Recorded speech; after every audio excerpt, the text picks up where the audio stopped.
some updated information in terms of supervolcanoes worldwide.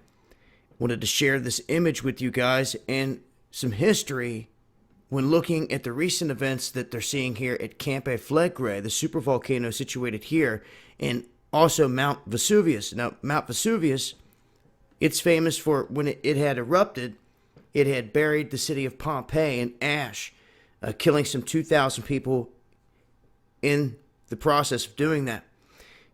It was regarded as one of the most catastrophic natural disasters ever, and it's still heavily studied today by scientists. But by comparison,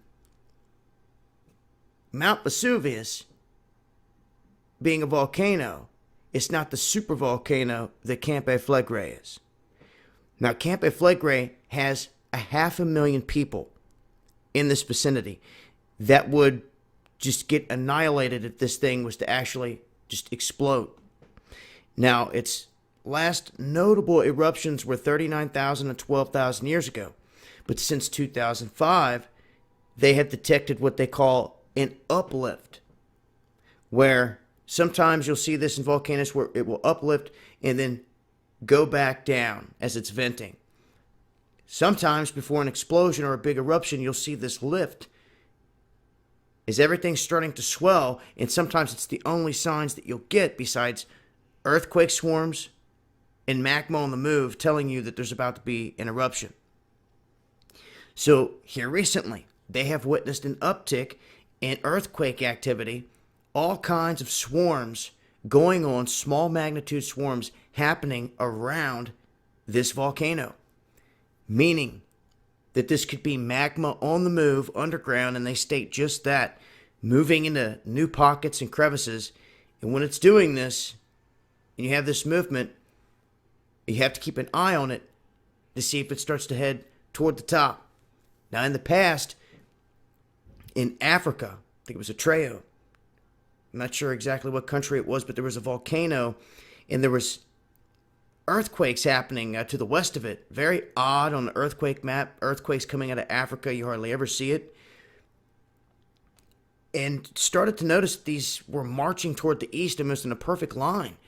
Well, as I watched this, I seen that there was a volcano out ahead, and I put a video out, and I knew that if they strike anywhere near the top of this thing, it's going to blow. And it's exactly what happened. And it was pretty amazing because I was actually sitting there watching while tracking the earthquakes, watching that magma on the move, triggering those quakes heading toward the volcano.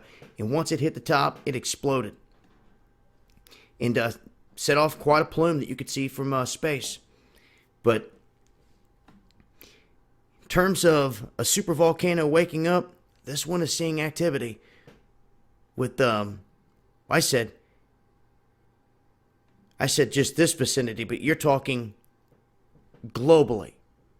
Because when Vesuvius and other eruptions have happened, it has changed the weather. They say that when Campi Flegrei erupted, they think that one of these times contributed to the extinction of the Neanderthals. Now, that's heavily debated, but it did cause heinous weather changes with toxic levels of sulfur in the air, and it also caused dark red sunsets for a year, as well as tons of acid rain. So, supervolcano anywhere across the globe, Yellowstone here in this country, definitely be a game changer globally. But I will leave a link with more information, and I'll continue to update if we see any changes. This has been DAHBOO77. Much love, y'all.